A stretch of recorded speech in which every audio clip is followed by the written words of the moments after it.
This episode of Bringing the Backups is brought to you by the Bringing the Backups hotline. Right now, you can call 323-716-6072 and leave me a message that I might play on the pod. Tell me you love the show, or threaten my life if I keep saying good stuff to my guest every time I want to change the subject. That's 323-716-6072. To remember the number, just think of a 323-year-old woman and a 716-year-old man having sex 6,072 times. And that's the phone number. And yes, I realize there's a significant age difference there. And yes, I hired Woody Allen to come up with a way to make the number easy to remember, and I regret it. My bad. One last time, that's 323-716-6072 to leave a message on the Bringing the Backups hotline. We're also brought to you by the XFL. They're coming back in 2023, and maybe they'll get Antonio Brown. Huh? That would be cool, right? Maybe they'll do that. They better do something. Who gives a fuck about the XFL? The XFL, third time's a charm. Lastly, we're brought to you by the Bobby Hebert Cajun Cannon Restaurant. Are you in the New Orleans area with a hankering for Cajun food marketed to you through a successful backup quarterback? If so, check out Jake Delhome's Southern Sausage Bar and Grill. But if you want Cajun food marketed to you via a backup quarterback with a less remarkable career, pull up a chair next to the Cajun Cannon himself and eat with Bobby Hebert. Bobby Hebert's Cajun Cannon Restaurant. Great food shot straight from the cannon. The cannon refers to his arm, not his penis. Oh, what is up? Welcome to Bringing the Backups. I am your host, Erick Hellwig. On the show today, I'm talking to my friend Brad Stoll. You can follow him at @dammitbrad on Instagram and @dammit_Brad on TikTok. Chinese TikTok. So enjoy that. I'm not on TikTok, so I can't follow him there, but I'm sure the content is great. Right, Brad? On the show today, besides talking to Brad, we're doing a deep dive on Bobby Hebert, the Cajun French man, the Cajun Cannon, as they call him. So we're going deep on a great late 80s, mid 90s quarterback. Talking with Brad.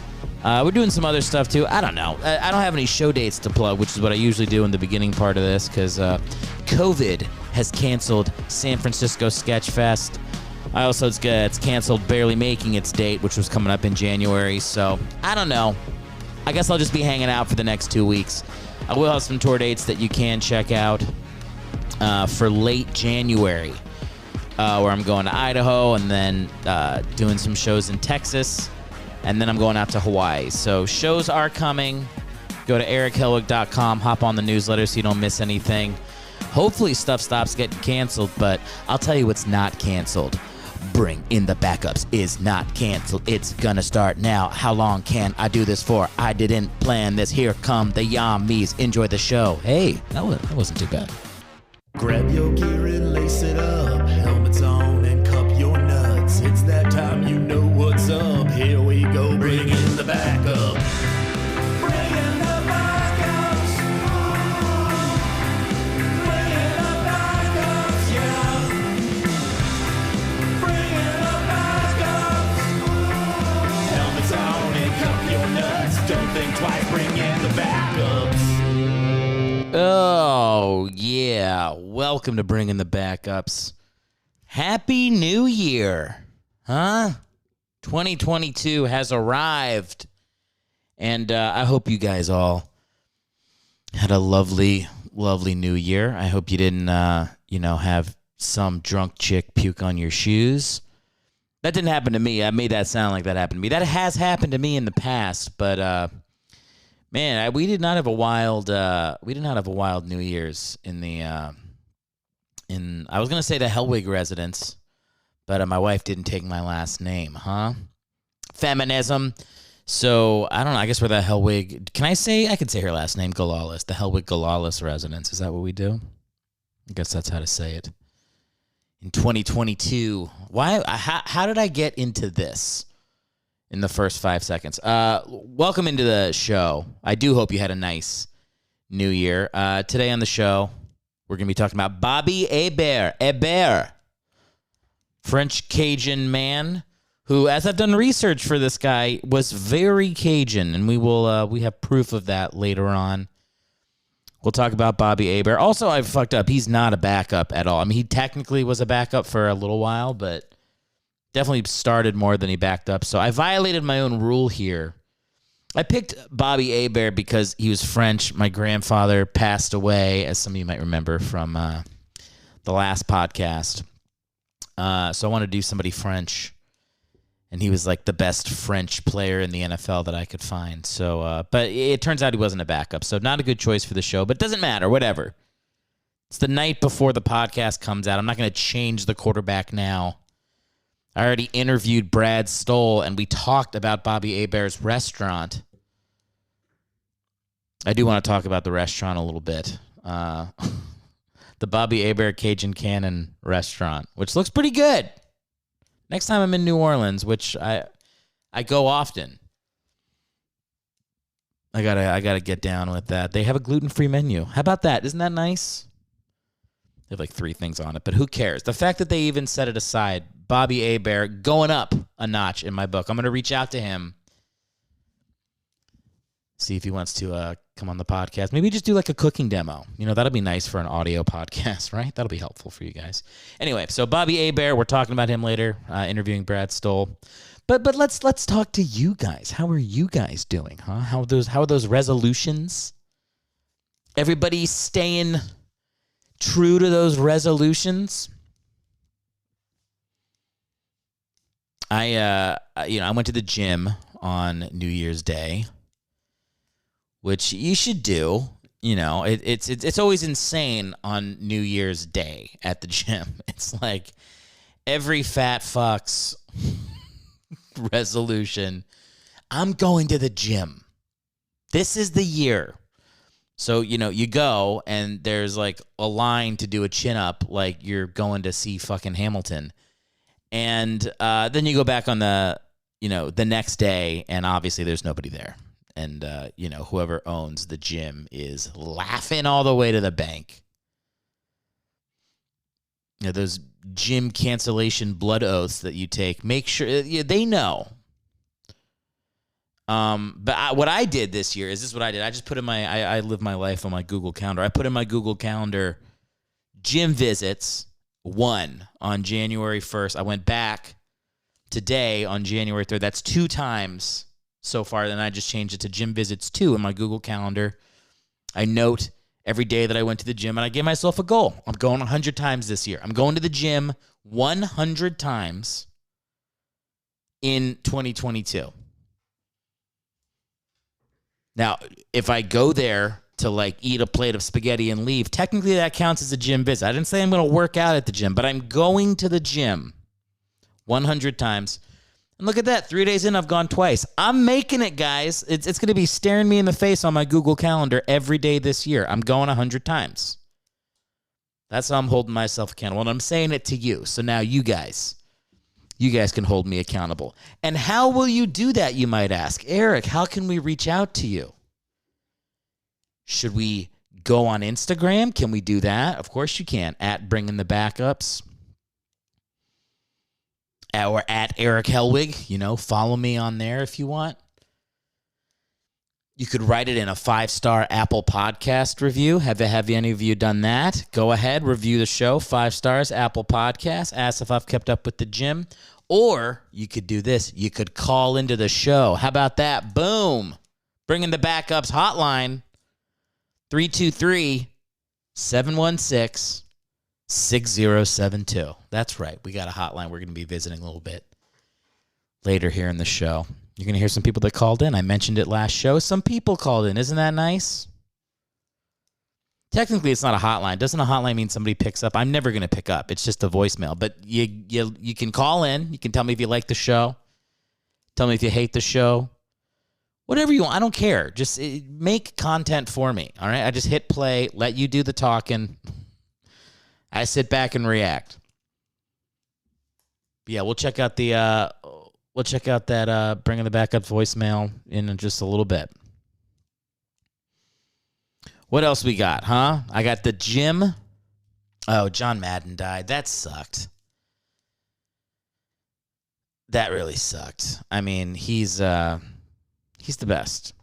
Like, I even made my honorary soundbite for this show. He looks like Jerry Rice out there. Look at that. Huh? That's how do you not get excited listening to that? He looks like Jerry Rice out there. There you go, John. What a guy. Do you guys like all those fucking douchebags on Twitter being like, John Madden's football game led to concussions? I'm just like, ugh. God, it's so annoying that, like, progressive thinking people just say the shit that, like, Republicans said 30 years ago. You remember that? With, like, Marilyn Manson should be tried for the Columbine shooting. It's like, we all just sound like Eminem. Where were the parents at? You know? Now it's the lefties doing that. Ugh, it's so gross. I hate it. John Madden was the best. And anybody who's educated knows that he sat on the safety, like, council or whatever for the NFL for, like, decades. The dude actually did a lot to make the game safer. All right? Why am I yelling at you guys? You're already on my side with this. John Madden was the fucking best. Love how he thought about football. I love every time he'd go to, like, Green Bay or something and it's 2 degrees out, he'd be like, football weather. It is football weather. You got to be tough to play football. That's why I didn't, by the way. I couldn't even go watch a game if it was that cold. Love John Madden. Rest in peace, big guy.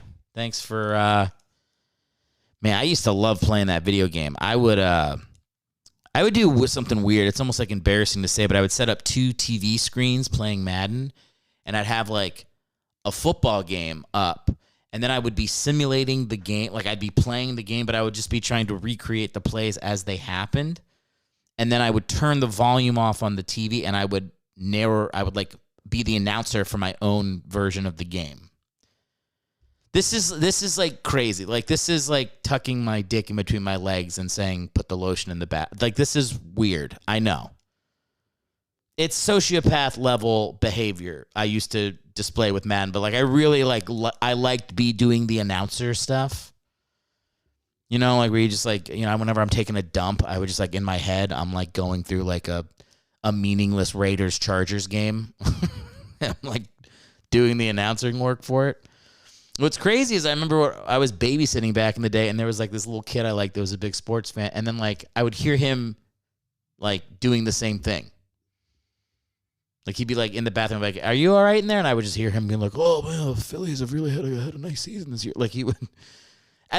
You know what? Call into the show if you used to fake announce games while taking a dump as a kid. I feel like that might be a thing that's common, and I shouldn't be embarrassed about it.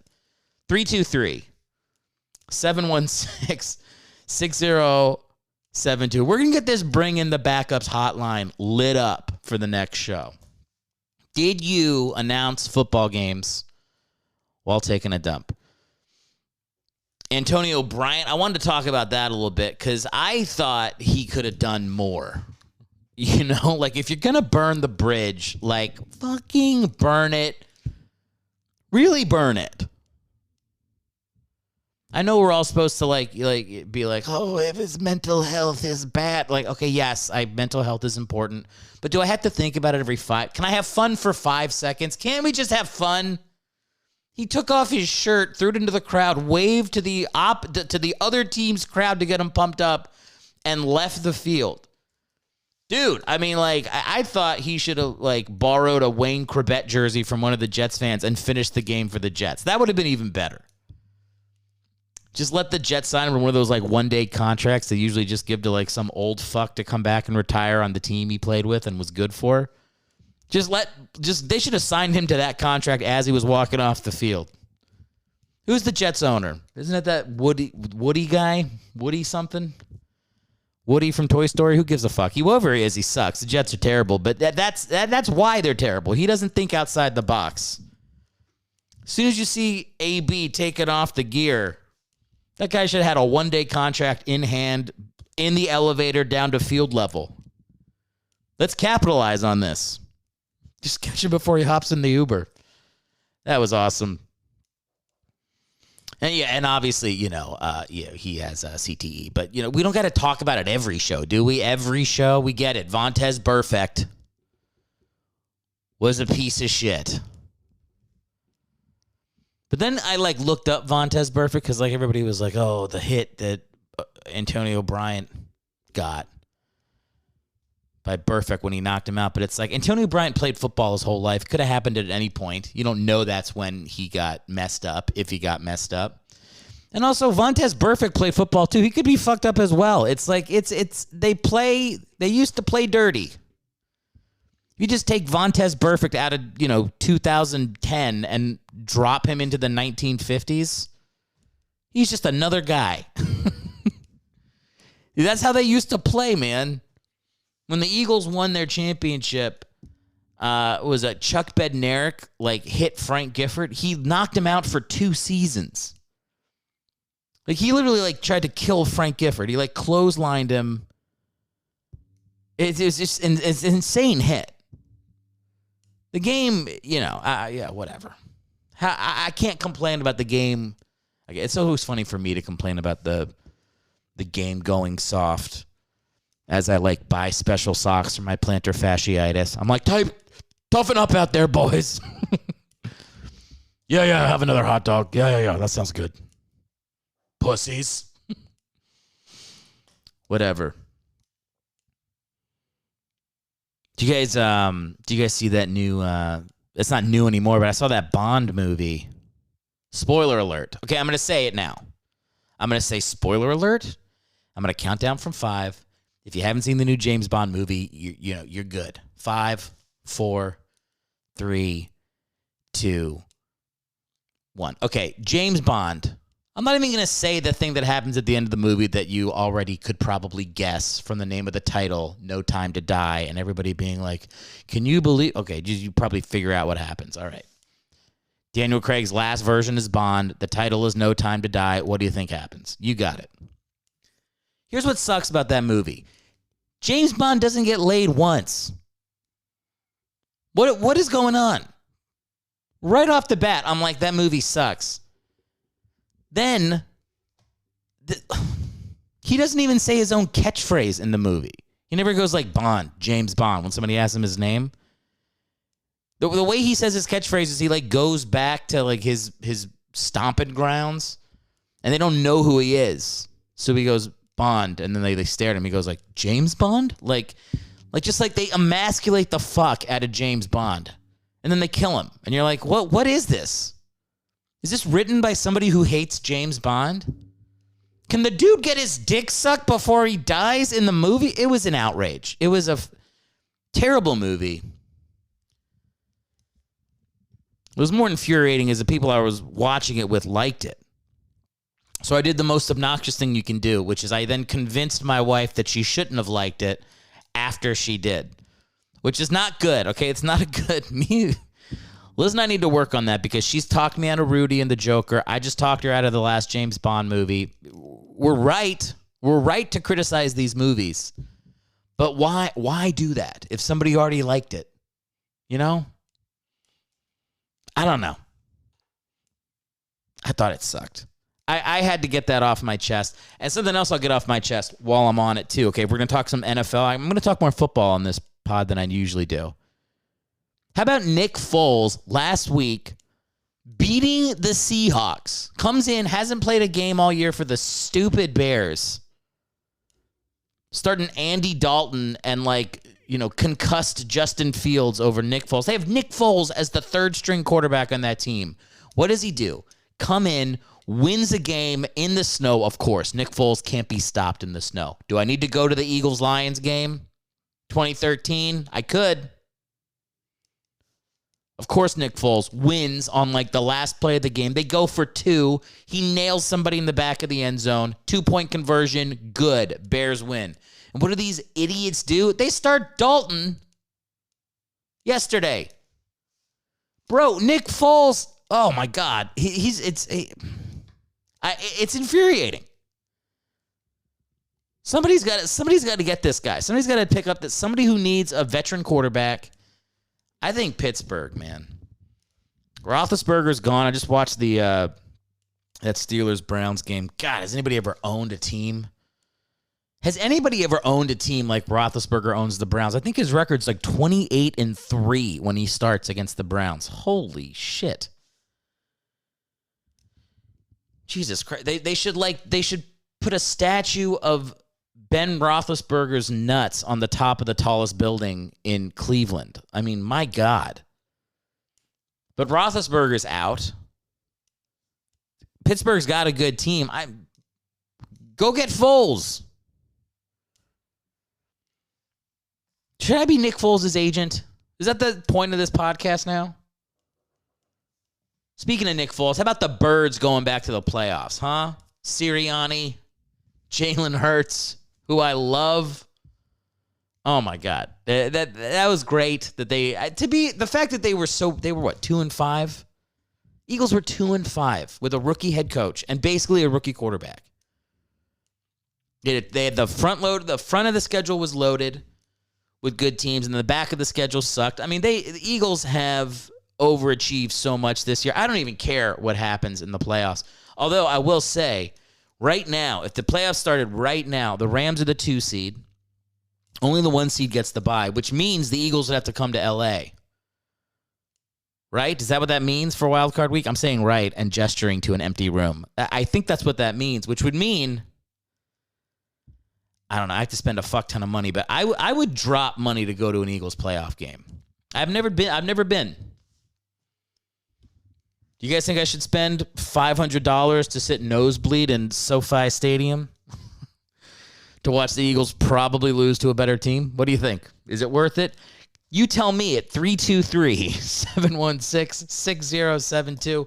Who's going to call the podcast this week? Who's it going to be?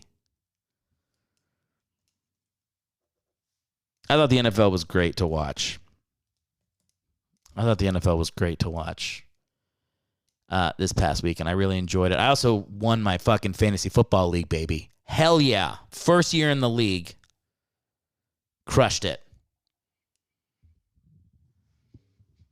$1,000. And the best thing, I'll say this too. I've resisted fantasy football for a while because I used to play. I got out. And then this year I was like, man, fuck it. I'm good. I knew it was good. Won $1,000. And the only thing sweeter than winning $1,000 is knowing how much my friends need their money back. That part feels good too. I know it's hurting them. I know they're feeling it. All right. Look, I've mentioned the phone number for this hotline like 3 times, so I want to do it. I want to play some of the voicemails that we got in the last 2 weeks. No condolences from my grandfather, but I'll forgive you guys for that. It's all right. Maybe, people didn't feel comfortable with the awkwardness. But we're going to start that right now. Let's check the Bring in the Backups voicemail. Bring in the Backups voicemail. Who is this? All right, how do you like that? I made that. Is that a nice little setup to start this thing? All right, let's go to the first voicemail right now. Hey, Eric. Love the podcast. Hey, man, just keep making it. I believe in you. Oh, man, it was embarrassing. I should have said anything. All right, well, that was the first one. That was a bad one. That was a... But thank you, Rob Stern, for calling in and trying out the line to make sure that everything was set up with Google Voice. All right, let's get to our second. I got 4 of these. I got 4 people that called in. The first one doesn't really count because I was right next to him when he did it. But let's get to this second one. I don't remember who said this, but I think I'll know once it starts. Yeah, this message is specifically about the Chicago Bears. As it relates to their former defensive coordinator, Vic Fangio. Fangio is not having much success in Denver these last few years, and the Chicago Bears are not having much success, and I just wonder if possibly Fangio will be fired, as it looks like the Bear coach will be fired, we hope, Chicago fans, and Fangio may be reunited as defensive coordinator. Neither the Bears nor Fangio have had success since they separated. So, in addition to that, the $10 million contract to Andy Dalton. Oh my gosh. You could have just kept Nick Foles. You know, probably a better quarterback, certainly has a better track record, a better leader, a better locker room guy. Just as a Bear fan, I feel better when he's in there than Andy Dalton. I don't understand why we couldn't have just used him as a bridge quarterback to Justin Fields. That's it for me. Peace. All right. That was Steven. I got to let people know to try to keep it around 30 seconds. But Steven, Steven Lawley, very funny comedian that's been on the show before.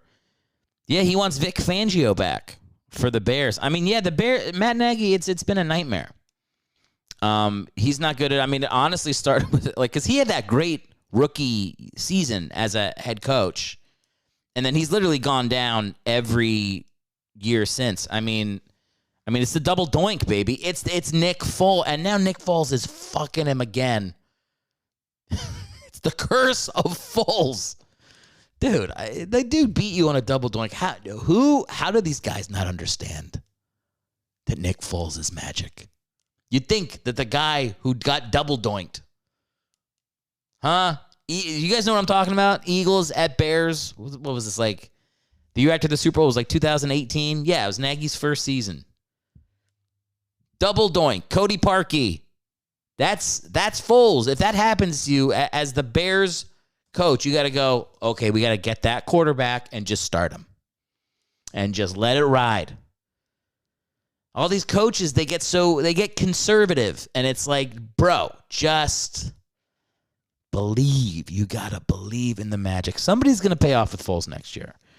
I think it'll be the Steelers. That's what I would hope. And I don't give a fuck if Vic Fangio goes back to Chicago. I mean, thanks for calling in, Steven.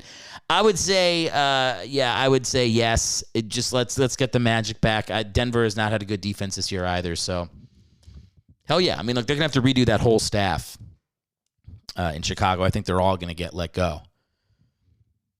Bring back Lovie Smith. What's he up to? Isn't he like? Is he like a quarterback's assistant at fucking some D3 school or something? He's not. He's trending the wrong way too, but I don't give a fuck. Bring back Lovey. All right, let's get to the third voicemail here. Hey, it's me, your wife. You're not answering your phone. Can you make sure that you change the laundry from the washer to the dryer? Because you forgot last time and the clothes smelled bad and I don't want to have to do another load. Call me back when you get this. Love you. Bye. All right. Well, I got to have a talk with Liz. This is not for fucking errands. So sorry about that. All right. Let's go to the last one. Holy shit. This one's 2 minutes long. Oh, okay. Let's listen to this last voicemail here. Yeah, this is JJ, lead singer of Yami. We did that intro that you never paid us for back in October for your show. I'm not gonna lie to you, man. We need that money. Most of us out here don't really have full-time jobs. There ain't a lot of careers in the area where I come from. So you sent money by, I believe it was Venmo to one of us. We never got it. We did the jingle for you. Now you're not even playing it on the front end of your show. And I'll listen to a whole fucking hour of you complaining and bitching about, I don't know, some guy from the Redskins. And then you said something about, I'm not going to be honest with you right now. I'm pretty drunk. I'm blasted actually. And about 4 bush lights ago, I tried to call a different number. I think this is bringing the backups. Honestly, at this point, I'm not even sure who I'm calling, but somebody over on your end in fancy ass Los Angeles owes us money because I can't even feed my cat, and he's just surviving right now off of cereal I found in the cupboard. And I don't think cats are supposed to eat Honey Nut Cheerios, but I don't know, he seems to be living still last I checked. So anyway, I need cat food. I need money. Send us money for the jingle because right now I have no idea who's got our song. It's the one that goes, bring in the backups. That shit, that's me singing. That's me, motherfucker. Pay me. All right, so we got a lot to cover on that 35-minute call from Johnny, the lead singer of the Yummies, who they do the intro music for the podcast. Okay, first off, I paid the guitarist, who is Johnny's brother. So don't get mad at me because you're not talking with your own family, all right? He got the money for the intro, so you just get it from him. Jesus Christ, I'm not a fucking family counselor, all right? I'm a podcasting maven. Number two, well, first thing, he's mad because I edited the intro down, their song down to 30 seconds. I mean, first off, that was a 2-minute message. I would have edited that shit down to 30 minutes, too, if I'd had more time. Too long. That's the next thing I do. I got to put a little, like, beep and cut people off at 30 seconds. We can't have 2-minute messages here, guys, all right? The listener's time is important, all right? These guys are trying to fit in my podcast between, I don't know, jerk-offs or, I guess, driving trucks. Who listens to this? What else? You can't feed a cat Honey Nut Cheerios either. Cats are gluten-free. And, yeah, that's it. I don't want you guys to think I'm some derelict guy. I paid him. So also I love that 4 messages on here, only one about football, which is that's about the ratio I was expecting.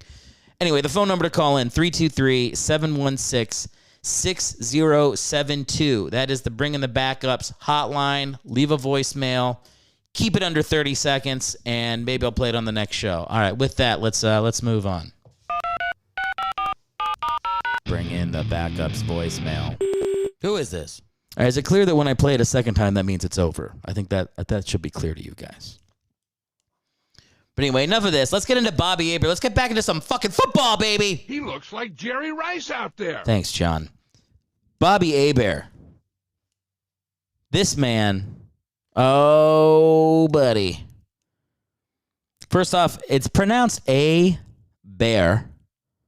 Bobby Joseph Hebert Jr. He's an American sportscaster, a former American quarterback. Before I say anything about this guy, I want you to listen to his father talk. This is Bobby Hebert's father and his Cajun accent. He plays as if he's on a mission. He's enjoying it because he's back home playing, and he's more or less feel that all these people that from around here, the Cajuns, that he's playing for them. Did you hear that?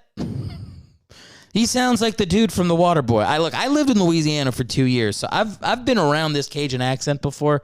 It's like there's like a separate group of people.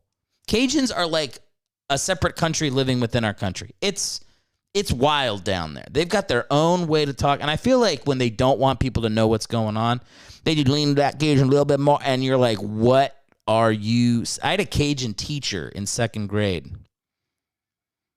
It's like my dad's favorite story to tell is like in 2nd grade, teacher was like, Erick be doing fine.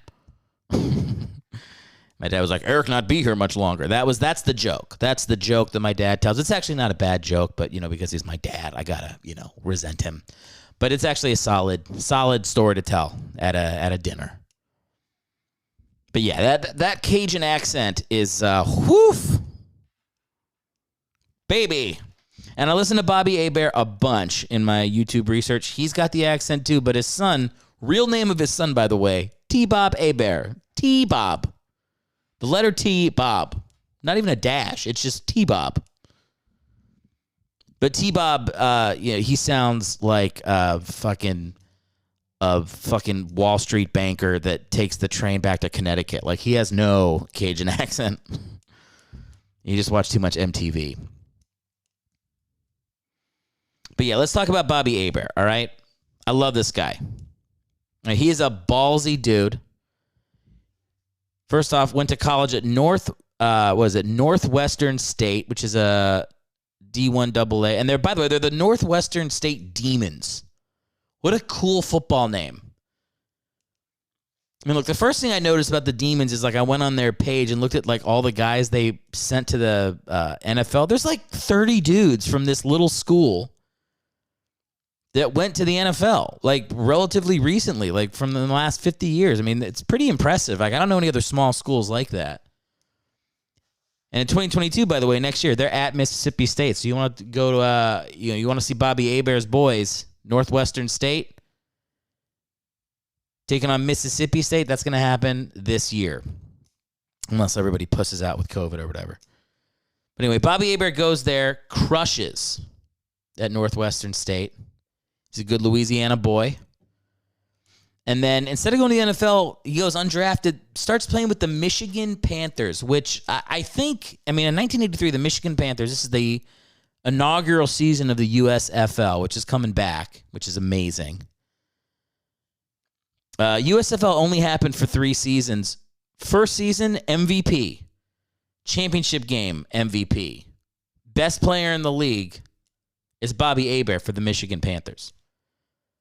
If you put the 83 Michigan Panthers up against the 83 Lions, I feel like it's a game. This is clearly the most successful football team in Detroit history. And there's when you watch their clips, they're playing at the Silverdome too. They got cool uniforms, the logos look great. Bobby Hebert's crushing it. You're like, can you just tag out?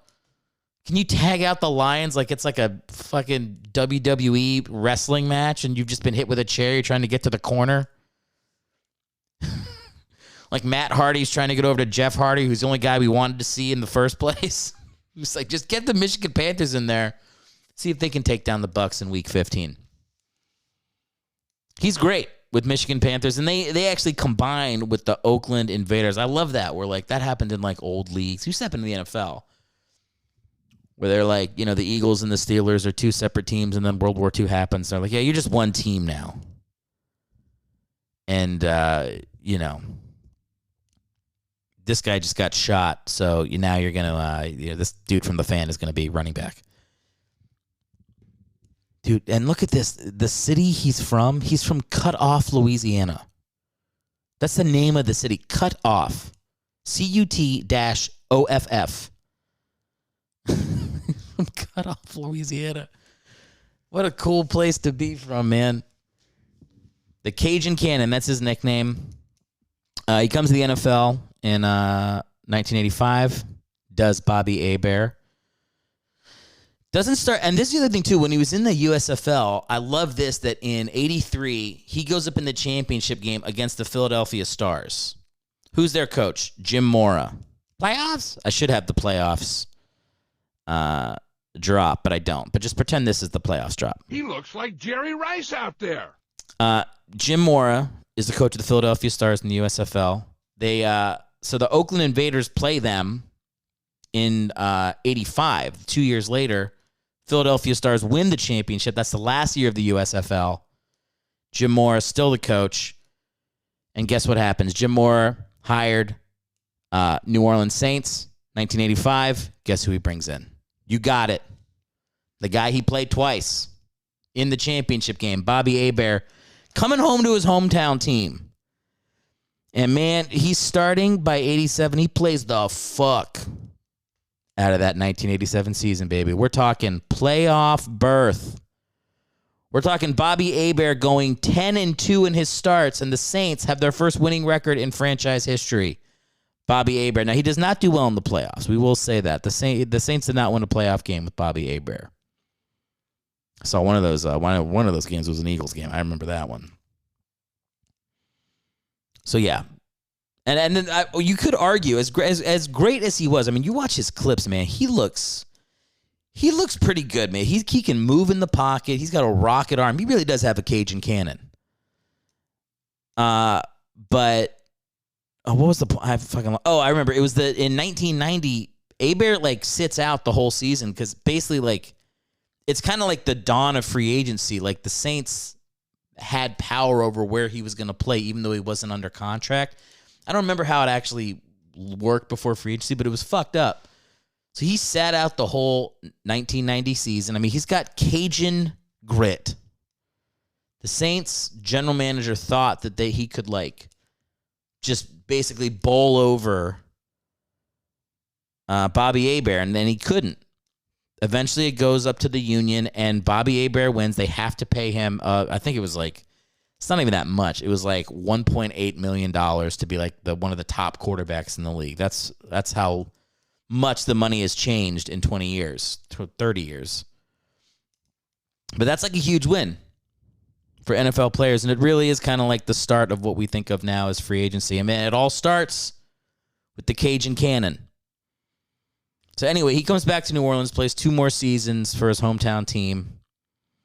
In 92, New Orleans, he goes 12-4 as the starter, man. Like, he's good. But again, they can't perform in the playoffs, so they don't re-sign him in 92. 93, he goes to the Falcons. And I love what he does here in the Falcons. He only goes 4-8 in 93, but he made the Pro Bowl somehow.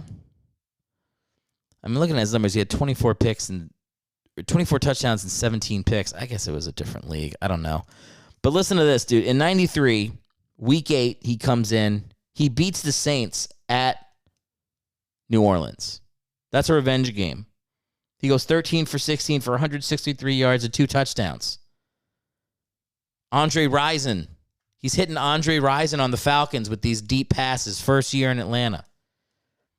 And Andre Rison looked good. In fact, you want to talk about how he looked? He looks like Jerry Rice out there. I knew I was going to do that. I kind of set it up a little bit. 93, he with the Falcons, again, only goes 4-8, but 2 of those other victories, he beat the Cowboys and he beat the 49ers. Big game, Hebert. Cajun Cannon. It's weird, even though he makes the Pro Bowl in 93, they draft Jeff George, and then Jeff George starts, and then I think it was Hebert, his last season was in 96. At this point, he's like 36 years old. He started 13 games. Did not play well. They go 3-10. He threw 25 picks in 13 games. So, man, he's really Baker Mayfielding it. Poor Baker. Well, let's not get into Baker right now. But anyway, that's the end of Bobby Hebert's career. And then he opens up this restaurant. And I talk with Brad a lot about the restaurant in the interview, so I'm not going to go into it too much now. But it's the Bobby Hebert Cajun Cannon Restaurant. And the first thing I noticed on their website is they got a motherfucking gluten-free menu. I can get steak and vegetables there. Or I can get chicken and vegetables. Man, I can't eat shit when I go out. But I just want to tell Bobby that I appreciate the gluten-free section on his restaurant. When I am in New Orleans, I'm coming down there, man. I'm eating. And I'm also going to reach out to you with this podcast episode. Bobby Hebert, you got an open invitation on this show. Or if you want to tell me to fuck off, you can do that. And you could at 323-716-6072. Just say, hey, this is Bobby Hebert, Cajun Cannon. Fuck you, Eric. I'm not coming on your show. That would be perfect. I would say just leave me that message and I can die a happy man. Getting denied by so many of these quarterbacks coming to my show. I mean, just like a verbal denial would be nice. That D, by the way, the fact that he was, the Northwestern State Deacon, or Demons, it made me think of like, when you guys do Christmas carols, do you notice like how fucking like Christian they are? Like, I guess it's because I was raised Christian, so I just never thought about it. But this holiday season, I'm with family. We're like singing Christmas carols, and like we're looking in the Christmas Carol book. I'm just whatever. There's like kids around, so it's just fun. We're just singing. But the lyrics are like, and then I escape Satan's grasp. His tender hands try to consume me. You're like, whoa. I thought we were singing about presents and Santa, but like almost every Christmas carol is like super Jesus-y. Is this dumb? Is this dumb for me to not realize this? I don't know. Anyway, I don't know. Maybe you guys love the Christmas carols. I'd say, I think they're fine. It freaked me out a little bit.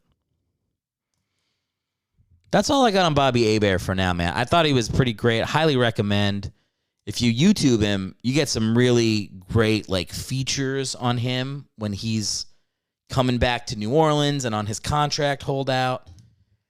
And mostly it's just great to hear the Cajun accent. He's now, by the way, he's the host of an afternoon radio show on WWLAM 870 and WWL-FM 105.3 in New Orleans.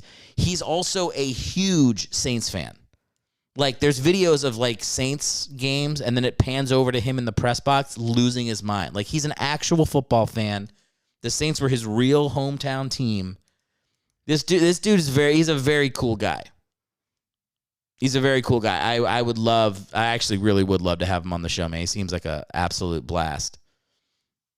And I think, and they keep saying on his radio show that he invented Who Dat Nation. Like, so who dat gonna beat them Saints, or whatever that chant is that they do.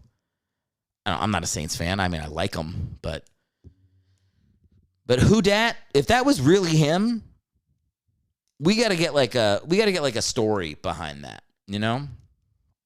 I watched a video with him and Tom Henderson. All I know Tom Henderson from is he's got a great call when was it Garrett Hartley that hits the field goal over the Vikings to put the Saints in the Super Bowl, where he's like, hell has frozen over. Pigs are flying. The Saints are going to the Super Bowl. Like, you can feel like this dude's been tortured by the Saints, and he's letting it go. It's a great call, like an underrated call. I feel like doesn't get put on like the list of great. The band is on the field, but like I'm telling you, the Saints going to the Super Bowl. Tom Henderson, it's a great radio call. You should check it out. I'll click to it I'll link to it in the YouTube stuff. But yeah, look, that's enough. Enough Bobby Hebert. He's great. And again, this was in tribute to my grandfather. I wanted to throw out a fellow Frenchman and throw some love on the podcast. So with that, let's do another one of those little pre-planned bits, huh? Excuse me. Pre-planned bits. You guys love these.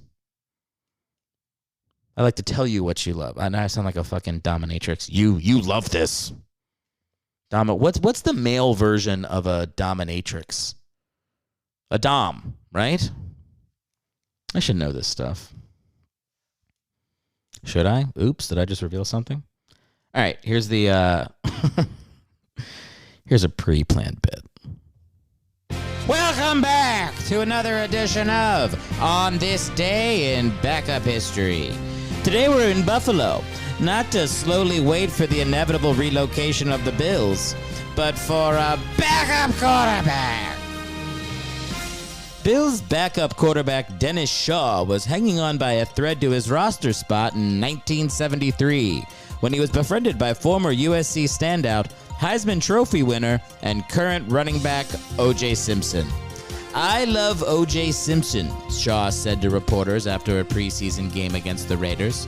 He's a great friend, a true confidant, and I wouldn't have made this team had it not been for his support and guidance.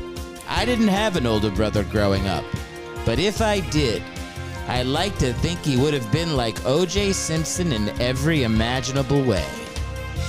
Shaw then paused for a moment before adding, he also told me one day he'll murder 2 people, so figured I'd mention that now, just in case he actually does it. I think he was getting around, though. We'd had a few drinks. But he showed me the knife. I don't know. Forget I said anything. But write this down. O.J. Simpson will murder 2 people at some point in the future. All right, who doesn't love an O.J. joke? I want to thank people that called in. I happen to know the people that called in. Comedian Rob Stern, thanks, bud. My wife, Liz Galales, although she called for an errand, so I will talk to her again. That will not happen again on the show. Apologies for that. Johnny, the lead singer of the Yummies, great band. Another great comic, Stephen Lawley, to blather on about Vic Fangio. He didn't blather on. It was all his points were salient. But, you know, we're not a fucking Bears podcast, Stephen. Next time you call in, make a dick joke, insult me, and get out. Get in and out like a knife fight. It's my fault. I gotta put like a little. I gotta do like it beeps. You know when you do the voicemail and it beeps. It goes beep. Do you want to record your message? That's what I'll do. I don't know if you can do that on Google Voice. I got to figure it out. What I'll do is I'll have my friend Rob Stern set it up for me again. He'll leave another message checking it out. That'll be on the next show, plus whoever else calls in. Hopefully some of you guys. One last time, the phone number to call into the show. I really want to blow up this hotline.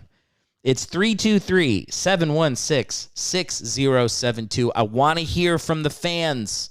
I know you're out there. Wake up. Call into the show. Tell me what your thoughts are. Take a big dump on me. I don't care. Let's have some fun. Let's connect. If Bobby Hebert listens to this episode and calls in to make fun of me, I will literally be the happiest man on earth. So that's what I'm looking forward to. Right now, we're going to get into our interview with Brad Stoll.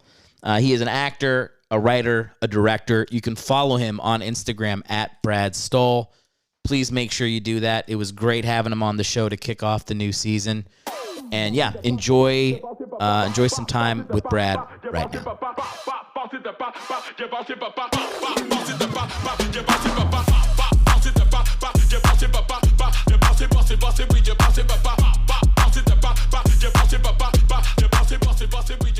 Okay.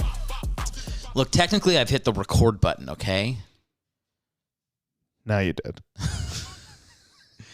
So now that the record button's been hit, we need to be very careful with the things we say.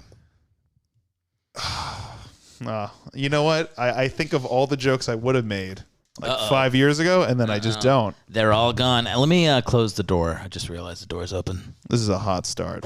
Yeah, It's casual. Fill out this dead air for you. This is when I take over the podcast. Welcome back to Only Farts. Just kidding.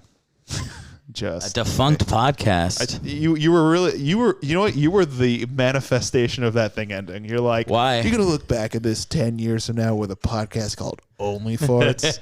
It was a great gimmick for what it was. I had some fun with it. I thought it was a fun podcast. I listened to other episodes that weren't me.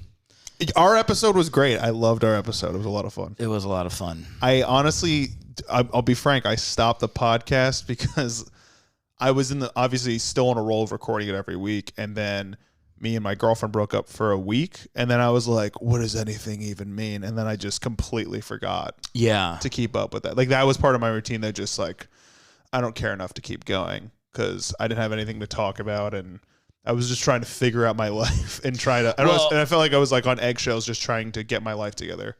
And I moved. It was just so much shit where I was like, fuck this.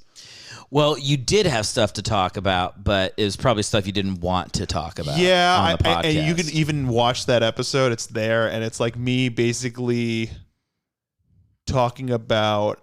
I think it was either right before I got back with her, or like after I broke up with her, and being like, "Oh, I got to record. It's fucking it comes out every Monday or whatever." And it was the most. I tried not. I almost cried just because I couldn't even like emotionally handle being that vulnerable. You have such a big heart, Brad. I don't. I'm such a bad person. But saying you almost cried. I mean, that's just a vulnerable thing. I mean, I don't know. I try to think of like the times I've really cried over like relationships. And it was like the first girlfriend I ever had broke up with me. Mm-hmm. And I cried horrifically for a long time. And then like twice with Liz, and that's it. No, one other time I told somebody I love them and they didn't love me back. And that was pretty much it. The way you described that sounded like it was in middle school. So what part of your life was that? Sorry. I don't know why I wanted to. In my childhood. I didn't know I wanted to laugh so badly hearing that you cry because you're such a fucking like I'm old, old school, and I don't cry that much, and like, you're very much like I actually do. The thing is I do cry a lot. Like I cry a lot, like watching movies, and like a commercial will make me cry. Like sure. So I don't think I'm like I'm not open with my emotions. I'm not open with my emotions like in a public setting, if that makes sense. Like I remember feeling very uncomfortable at my own wedding being like, am I going to cry in front of like people? Like, So I didn't like that. You overthink emotion when there's a crowd. I think, yeah, I don't enjoy like, it feels very like indulgent to me.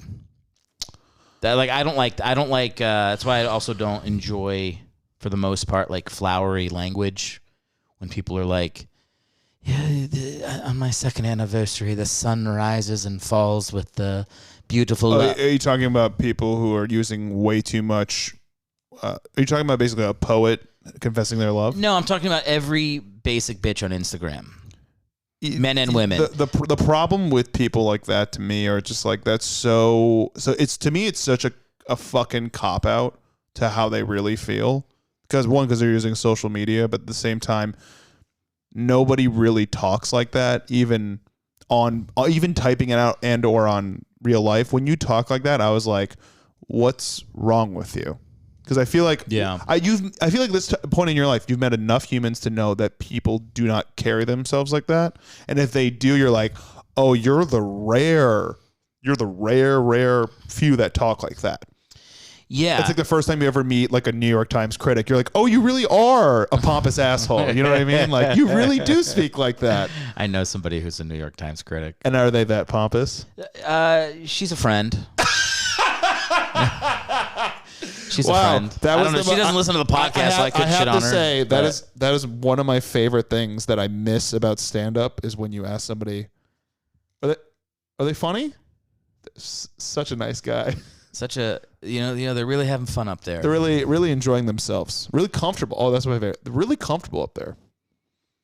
I mean, that is part of it. We can't talk about stand-up. You'll get mad at me. No, I think you can't let it go. I can let it go. No, you can't. I can't. You're coming back. Brad, your wife's coming back before me. Brad quit stand-up. I just don't do it. Quitting stand-up is... to say you quit stand-up and you're still alive to talk about it, I feel like that's when you're like, you didn't quit. Because you can go back at any point. Yeah. No, we're 6 minutes in and I've already done the one thing I said I wouldn't do. Talk about stand-up? Was talk about stand-up. It was my fault, though. I brought it up. You did bring it up. But I didn't delve into it. I mean, we were talking about something really sad before, which I was enjoying. What were we talking about before? People having trouble, you having trouble more or less to divulge into crying or getting emotional in front of people. Yeah, I don't enjoy that. I think that's also why you don't like acting that much. Probably. Because you have to be vulnerable.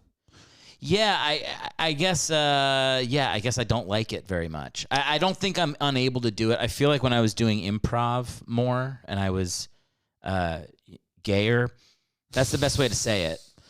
You know what I mean? I know what you're saying. Yeah. When I was gayer, I was much better at it. And I feel like I could get, I'm not saying I can't be emotional in front of people. I'm saying it goes for like 3 seconds and I start to feel like, this is too much. Like I don't feel like, I feel like this sounds dark, but this is kind of how I view it is like, I feel like I've had a very good life, if that makes sense.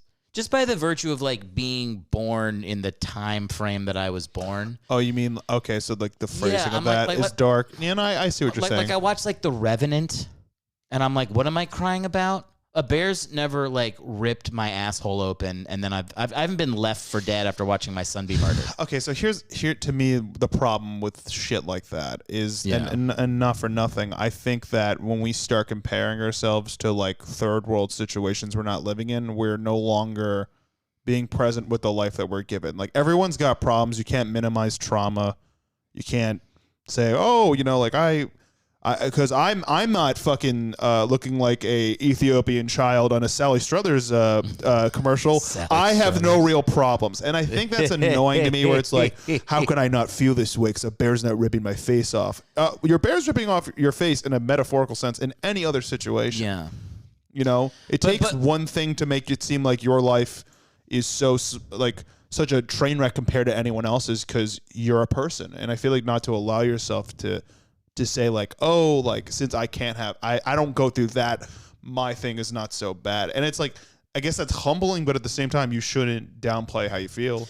Well, I have two things to say to that. The first thing is you're right that, because I go to therapy and I struggle with this in therapy, but my therapist tells me all the time, it's like you're allowed to feel, you're allowed to have a feeling, even if it's there. You can think of people in your life who have it worse. Sure.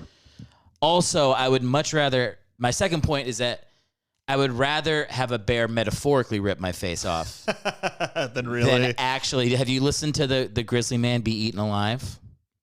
No. Let me pull that up real quick. Oh, please. Yeah, let's No, I'm do just it. kidding. I'm not going to pull it up. I'm not going to pull up the sound of a man being eaten by a bear. I thought you were actually going to. You know what the problem is? I've been listening to a lot of Your Mom's House, and they would do that. So I'm like, I'm ready for it. I'm like, yeah, pull it up. I'm like almost getting ready to be brought on that show one day and being like, pull up the grossest shit. Let's do it. No, the Grizzly Man was. That's a real thing, right? By the way. Yeah, there's a movie called Grizzly Man where this guy, I think he's like a closeted gay guy, but he can't. Is this before or after Hollywood pushes this as a we need to put this in the movie sort of thing? It's not a movie. It's like a documentary. Oh, this is a real thing. It's a real I thought you were thing. talking about like a feature film. No. Oh, okay. No. So the Grizzly Man, the documentary. It's like a documentary about a documentary that this guy was making where he like goes and like. He's a closeted gay man in the forest. I don't know that he's a closeted gay man, but when he talks for 3 seconds, you're like, he's a closeted gay man. And some people are just born with that voice. No, he's gay, I think. I don't think you can't imagine a man going, "Oh, you like that, Karen? Does that feel good? Do you like it when I stroke you nice and gently?" I can't even remember if he's Southern or it's not. smooth body. Whatever. The point is, I always think of the Duggar guy. I've never watched the show, but I've heard the man speak, and I'm like, that man's gay. There are people that have effeminate voices. Sure, that's fine. But I would say that like, there's the part where like somebody talks, you go, "Oh, is that guy gay?" And then you could be like, "Oh, maybe not." Yeah. But then like you just observe them for longer. You go like, "Oh no, that." It's not just the voice, but there are definitely things that add to it. Yeah. I feel like also like with a person, like it adds. We don't like. Of course, we all make fun of the voice that we think is gay, right? It's the high pitched feminine voice because we can't handle our own shit. So we're like, oh, I don't talk like that, do I? And because that's why we make that joke, be like, you sound gay, and it's like still that like 10-year-old version of us doing that shit. But it's like you talk to someone who's like that, and then you like look at other little things. You're like, no, I'm only hyperfixating on the voice because everything else is starting to make sense. Yeah. And then we're like, but the voice. And I feel like now we can't say that, obviously, and we're definitely going to get, this is a nice little chunk of, did you hear this part? There's no career to be taken. What are they're going to take away my 5-minute set at Flappers every 3 months? There's nothing. Oh, no, they put plenty of canceled people on that stage. Come on now. Oh, do they really? I mean, have you seen the people that go up there sometimes? That's a good point. Okay, look. We're getting away from the point here. Yes. Grizzly Man goes into the woods. It's your fault. And he's like spooning bears. It's insane. There's this footage of him like playing. I've seen TikTok accounts do that now, and there's no face ripping yet. Well, there will be if they keep doing it. It's like, I mean, he's literally playing like fucking patty cakes with a 600-pound bear. And I've seen this with other bears, with people, and I'm like, how are they not dead? Yeah. Well, this guy gets dead, and you hear it's only audio, but you hear him, his wife screaming, and him screaming. He's like, "Oh, get out!" And the bear's like, like making these like the bear's like hard as a rock, just ripping this dude apart. Me too. Like it's the only thing that. Me three.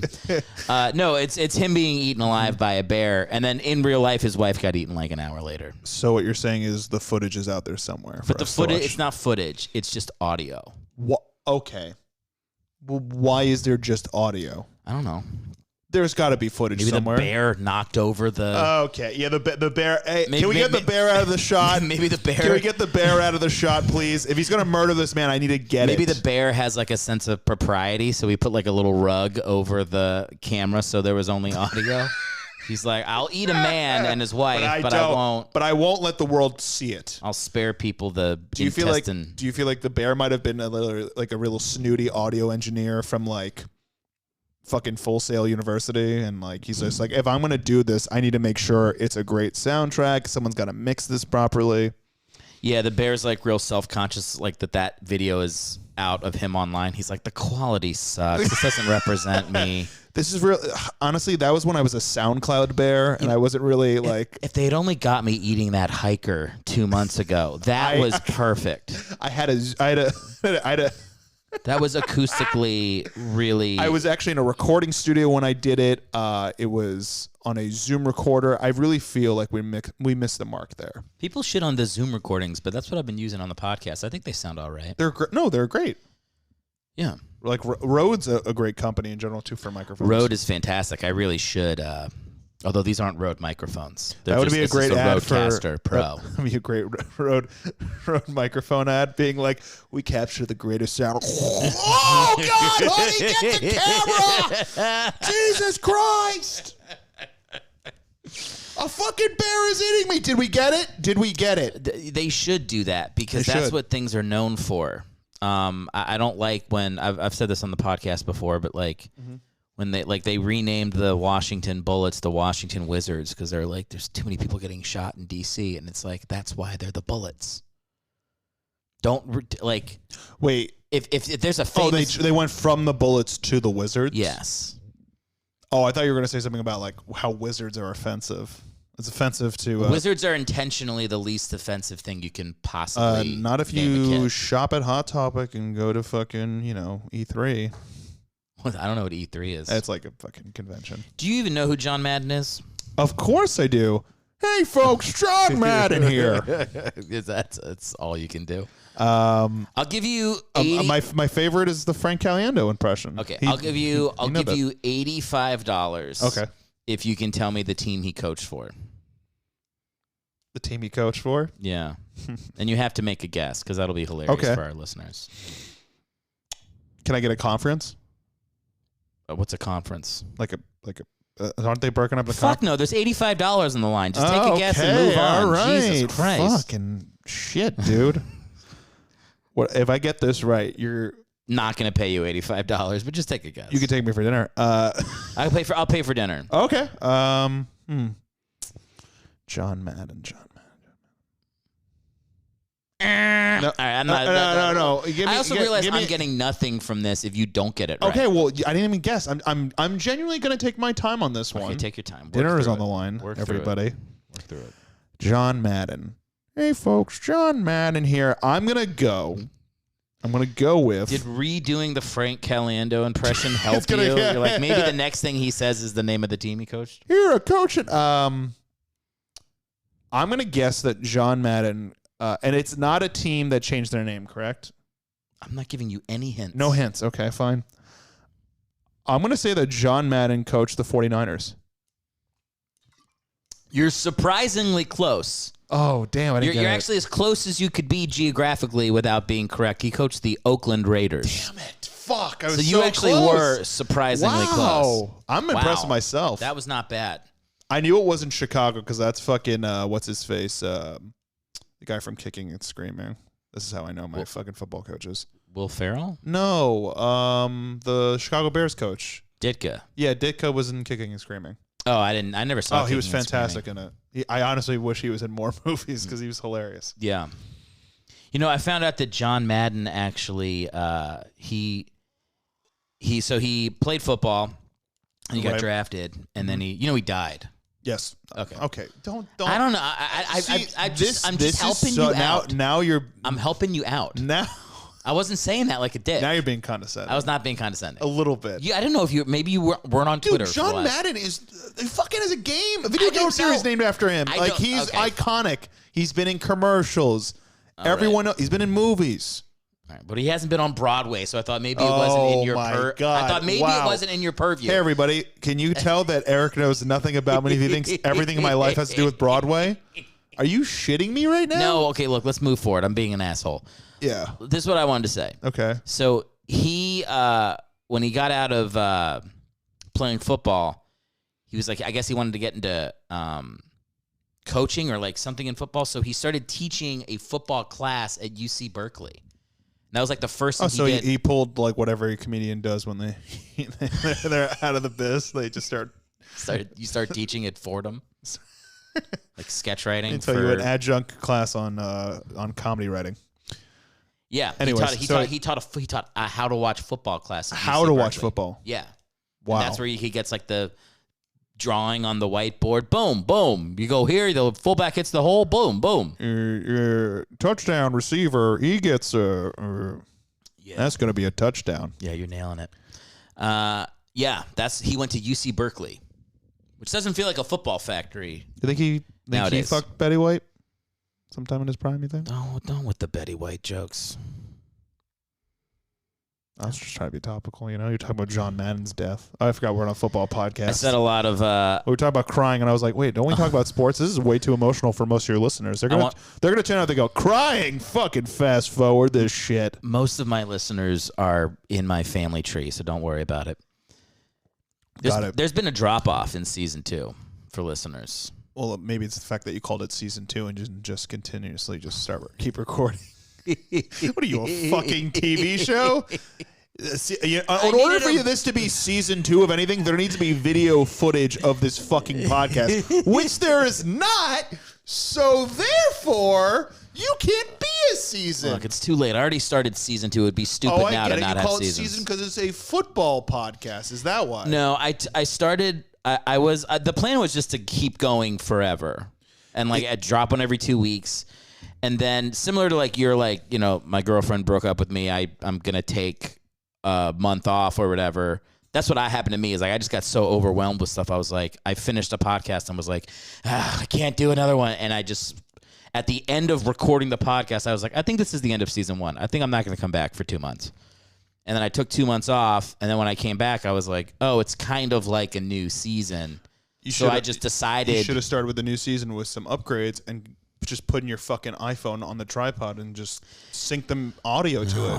It's not hard, Eric. It's not hard. Brad. Oh, no, Brad. It's not hard, man. People who listen to this podcast, they will go back to the first one you did, and they will hear this same conversation. I'm ending it right there on that. I'm just saying, does it make sense to call it a Season 2? It should have just kept going. Are you gonna get off my ass and we're gonna talk about Bobby Hebert or what? Sure, let's do it. Let's talk about this Bobby Herbert guy. Hebert, give it the French pronunciation. Hebert. Yeah, the last thing I can envision is a Frenchman playing football. What does he have? Fucking 5 cigarettes in his mouth while he's running for a touchdown. He's Cajun. He's Cajun. His name is Cajun. I don't know how Cajun he is. I haven't listened to video of him talking yet. What does he do for a dance? Does he put a football in a crawfish boil? That's my impression. T-Bob Hebert. Is that what he goes by? T-Bob? Does he go by T-Bob Hebert? Well, that was the first thing that popped up. Hang on. T-Bob Hebert? No, do Bobby Hebert. B-O-B-B-Y. Okay, so there's two. So Bobby Hebert has a son who goes by T-Bob. That's not the most fucking incestual thing I've ever heard someone call their kid. It's a beautiful name passed down from generations. So you told me that this man has a restaurant, correct? He does. They call him the Cajun Cannon. Oh, do they call him that, or does he call himself that? No, nicknamed the Cajun Cannon. From? Damn, he's got 3,900 reviews on Google. All right, and it's 4.4 stars. This might be a good place. Now, I don't know if it's so you know how even chain restaurants get good reviews? Yeah. And most of the country eats at chains. It's not a reliable 4.4, even if it's 4,000 reviews.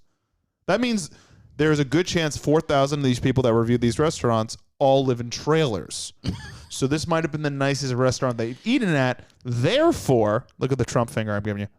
Therefore, it's not a great restaurant. Terrible restaurant. I walked in. I said, oh, wow, this is a bad restaurant. You're really going pretty hard at the people in Louisiana, making sure that my podcast only plays to the coast. Yeah, well, you know what? You have an East Coast dude on here, and I'm going to get those East Coast people on my side. Let me tell you something, listeners. On this side of the mic, I am a man of the people. Okay, I do comedy festivals in Mississippi, and when I go there, do you want to go on vacation to Mississippi? No comedy festival is going to happen when you go. Would you want to go on vacation to Mississippi? I bought a timeshare in Biloxi. Oh, and is that what you did? And I love it. Oh yeah. What other I got 3 middle of the weeks. country places did you buy a timeshare in? I have 3 weeks in Duluth. Duluth. What's it like this time of year? Oh, it's real peachy. I don't know. All right, so I'm going to pull up their That was a pun for Georgia. Duluth, Georgia, right? I said peachy because it's the Georgia state. Did people get that? Oh, I didn't until you had to explain that. I don't think bad joke. Think anybody would have got the timeshare joke did it for me. The peachy joke, you can put that on a popsicle stick and someone else will get it. Barely a joke. Barely a joke. Very light comedy. So light you don't even know it's there. diet comedy with 0% joke. That's a great joke for people who hate comedy and don't want to feel like they're like, jokes. I like this guy. He's not offensive and he doesn't talk about my political views. All right. So this is I'm going to show you some dishes and you're going to tell me what you think it is. Okay, great. This right here. All right, hold on. I just don't want you to see it. Okay, there we go. What do you think that is? That's shrimp and potatoes. Okay. Can you give me a name of the dish? It's po' boy shrimpy. I don't know what is it. Po' boy shrimpy? Po' boy shrimpy. This is barbecue shrimp. Well, so that was pretty close. How is that barbecue shrimp? I don't know. It's shrimp. It looks like shrimp in stew, like shrimp soup, which is just gross. Let me tell you what I noticed. We should say the name of the restaurant, by the way. We already did. It's his nickname, supposedly. But I said it as nickname. I didn't realize that was the name of the restaurant. Okay. It's Bobby Hebert's Cajun Cannon Restaurant and Bar. And does it say what city it's located in? Nowhere near us, thank God. Thank God. Come on, we would go here in a second. Dude, look at this. You would eat this, diarrhea? What is that? Is that shrimp? Oh, well, gravy. You got fries and gravy. This is the Cajun Hebert fries. It looks great. Delicious food, quick service, reasonable in prices. Oh, you know what? This is always my favorite thing to do. Let's look up the negative reviews and see what they say, like the worst reviews. Okay. Okay. The lowest review. Okay. And I'm gonna do it in what's a Louisiana accent? Give it to me. There's no real Louisiana accent, right? Of course there is. Well, there's that. There's the Cajun. Cajun accent. I don't know Cajun. We're gonna go with Southern. Parking is terrible. Waited over 2 hours to be seated. Food was served cold. Soda was flat and overfilled with ice. Overcharged on my bill for food that I did not order. Poor customer service. General manager, Mr. Brad. Oh shit, this person's name is Brad. This is my future. Mr. Brad had a very unpleasant attitude in regards to this matter. Will not return to the Bobby Herbert location. They would call it Herbert because they can't pronounce the French. They would call it, well, unless they're from there, and then they'd know it's a bear. You want to go with the next one? No, I'm looking at something different. I'm trying to find where this location is. By the way, let's talk about how this lady just wrote it in very quick sentences. Like, did not get too descriptive. She was just straight to the point. I like that. She cut the fat. She went right to what she didn't like. She didn't come up with some fucking... You know when people write reviews, they come up with some fucking giant, like, plot story because they got nothing good going on in their life. They have to, like, bring everyone else down with it. She was straight to the point. Food sucked. Soda was flat, overfilled with ice, overcharged food I didn't order, and the general manager was a dick and happened to have my name. I bet he was a Bradley because there's not many Brads out there. Okay, first of all, this is disgusting. You don't do this at a restaurant. Placed an order for her salad to go. Told the hostess I would be sitting at a table 2 feet away from her. Waited 50 minutes, 50, but my order never showed. Asked the hostess to check on my food, and turns out it's sitting next to her, and she just never gave it to me. Won't be coming back. Who orders a salad from a restaurant to go? I used to work at the Rainforest Cafe. People would order shit to go from there. And that was truly crazy. Oh, what, to get dino nuggets to go? Yeah. Listen, there were no dinosaurs in the Rainforest Cafe, okay? Okay, you get my point. It was not a prehistoric rainforest. Sure. There is. Did you know that there's like kind of like a Rainforest Cafe in Disney, but it's like with dinosaurs? And I went with my ex-girlfriend's family, like we were dating at the time. This is in high school. And like in the middle of the meal, you'll be like about to take a bite and nearly choke on your food because a T-Rex will pop out from the top of the ceiling and scream in your face. That's hilarious. It was the worst restaurant experience of my fucking life. What are the chances that you go to a restaurant like that and the food is just spectacular, magnificent?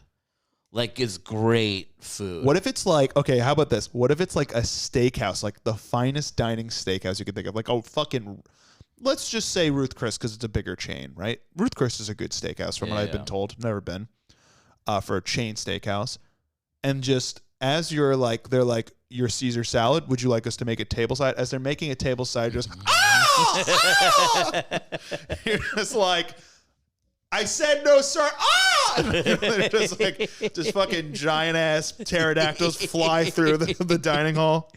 It's a ridiculous experience to eat in a place with animatronics. I mean, Chuck E. Cheese does it respectfully because they go, the band is here in 20 minutes. They're like, the band starts in 10 minutes. But what if I told you were in the middle of the Ice Age as you're biting into your fucking T-bone steak of fucking Triceratops just charges through the dining hall? The most hilarious was we had like a gorilla room. A what? The dog's in. Gordon, my friend. No, there's like a gorilla room in the Rainforest Cafe, and they were kind of hidden. Like there's like brush, so you would see there's a gorilla there, but you wouldn't realize it's an animatronic, and then it comes to life. But then, like in the middle of the meal, it would start. That's fucking terrifying. It was very. I mean, kids. I mean, yes, but did kids love it? Kids did love it. How many times out of how many parties? How many times does the kid end up crying because they forget that there's a gorilla in the room? If you did there was a little kid, like a baby, it would not be good. And I remember like when people would bring in their families and they'd have like little, like less than toddler age, like 1 and under, we'd be like, this is a disaster. I feel like those are parents that genuinely regret having a child because they're trying to torture them. Maybe subliminally. Yeah. Yeah. The dad definitely would enjoy Is he that. trying to leave now? Yeah. Your dog is the neediest little bitch in the world. Gordon, love him. Do you want to be in here or out of here? All right. Sorry about this. You know, if this was a video podcast, they'd be able to, see Gordon for how cute he is, and maybe you'd get a few views out of it. I'll put some photos on the Instagram page of Gordon. What is it going to be, a slideshow of Gordon with our audio playing over it? That is what it would be. Don't make sure not to miss a text during the podcast. Sorry, I thought it was something more important than you, but it wasn't.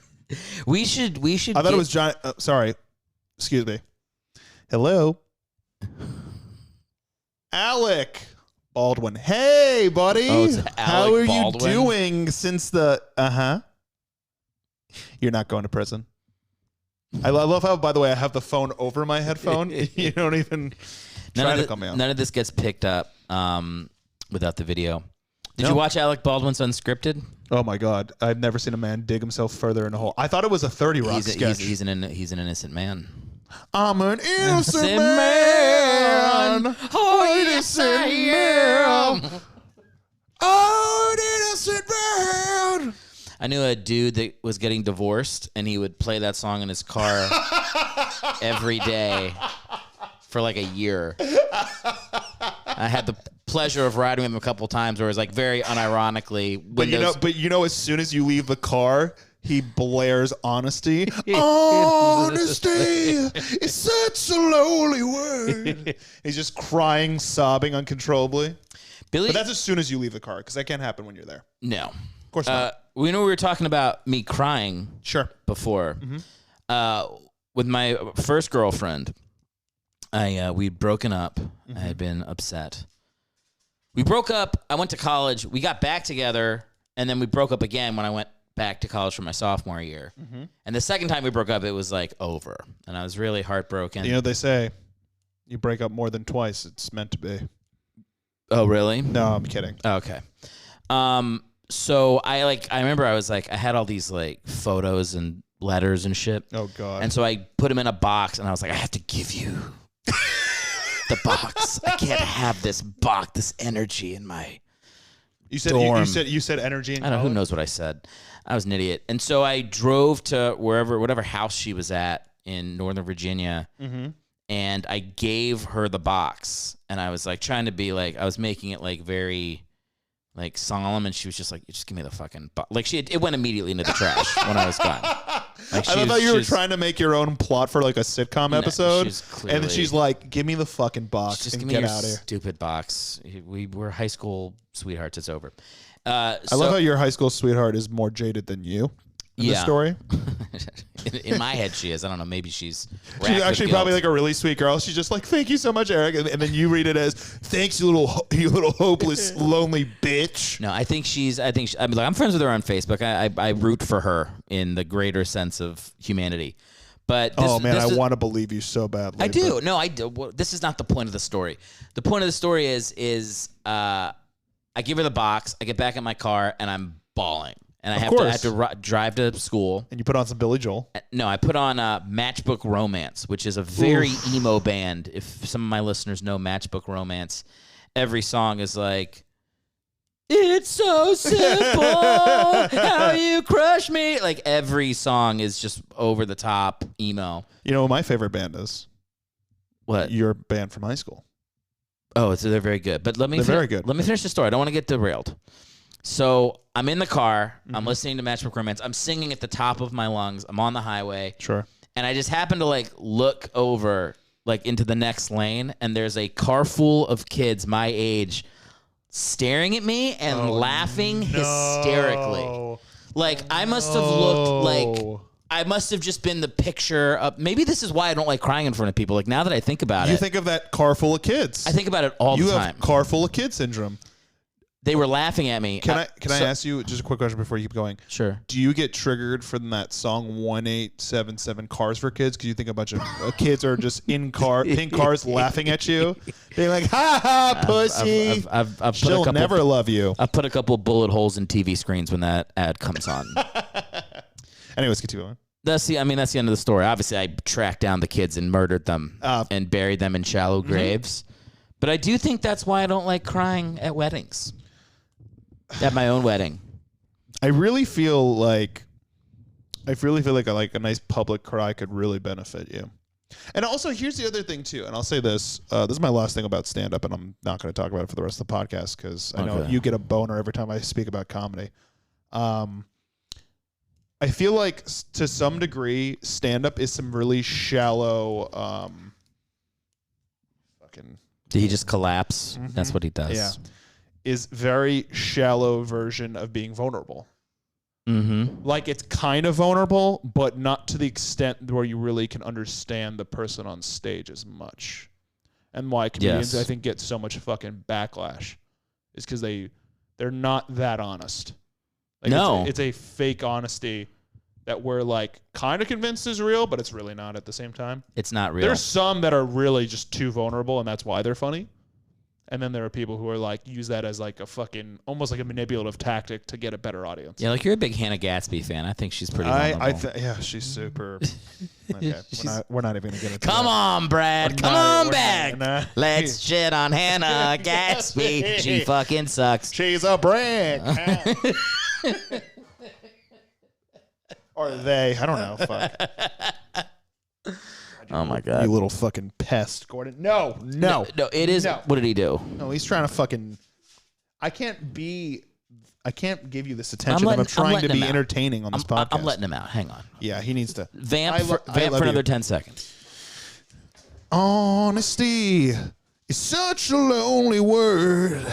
Everything is so untrue unless you're a comedian who's honest. You know, if you sing for longer than 5 seconds, we owe the music rights to that band. Give me a little smile. There we go. You look like a used car salesman. Car salesman. Jesus, I can't speak. Car salesman. Carl Salzman. Carl Salzman. You look such a Carl Salzman. Sounds like a Jewish guy that would sell me insurance. Hi, everybody. I'm Carl Salzman. You ever have a car breakdown that's definitely not a Volvo?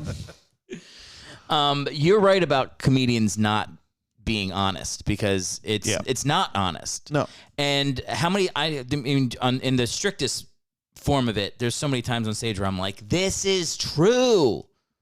No, I think with you, but like I think with you, there are that's why I feel like when I do watch you, because I know you personally, I'm like, oh well, I mean that's pretty damn true. I mean, obviously you're using the joke end of it to make the punchline, but like a lot of your views are or stories you talk about are fucking true.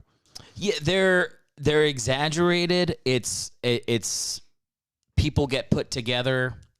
Like I said, like, my girlfriend said this to me, my wife said this to me, and it was like, okay, it was actually like a girl in high school, 16 years ago. But they did. It was said to me, but I'm just putting it in a time and a context where it makes sense. So like the essence of it is true. Because everybody loves hearing stories about like from 30 years ago. Yeah, you just make it. The other day I was talking to somebody. Okay, that was like it was 3 years ago. It was my parents arguing in the car when I was 6. Yeah, but we can make it into a joke. No, but like again, there's truth to that. There's experience. And I think that. It wouldn't kill you to, I mean, because you go to therapy already, so I'm sure you're crying like every other week or whatever it may be. I don't cry that much in therapy. Really? I was a sob machine in therapy. My therapist was so good at that. It's usually I felt weird doing the microphone like that. I'm going to move it back where it was. This is so professional. Yeah, it was. Again, if there was video, you would see what I was doing with the microphone and why it was weird. No, instead it's just dead air. Good to have you on the show. I love being back. No, it's been great. No, I don't feel like I cried that much in therapy. When I do, it surprises me. Really? Yeah, because I don't plan out what I'm going to talk about. It's very like stream of conscious. It's almost always the same thing. Your therapist doesn't ask questions? She does, and like I guess I just like I'm not a big like. What's the way to say it? I know how to, if I'm about to start crying, I know how to compose myself. I don't do I start to cry and talk I don't do that. Well, first of all, nobody fucking does that. Oh, tons of people do that. I mean, a lot of people are very bad cry talkers, and they're like, I'm only one sentence away from the thing I need to say, and they try to cry their way through the end of the sentence. It's never a good idea. No, this is what you do. I feel like you have to let the cry happen, and then you get your thought out. Here's what exactly. So if I'm talking to you and I'm saying that there's a thing that happened with my father where I didn't know. I didn't know if he would make it. See, if that's the thought, that's how you do it. Guys, if you were watching this physically, you'd be like, Eric, why aren't you not in movies? But this is what you don't do. Okay. You don't do it. I was this moment with my father where I didn't know if he was going to make it.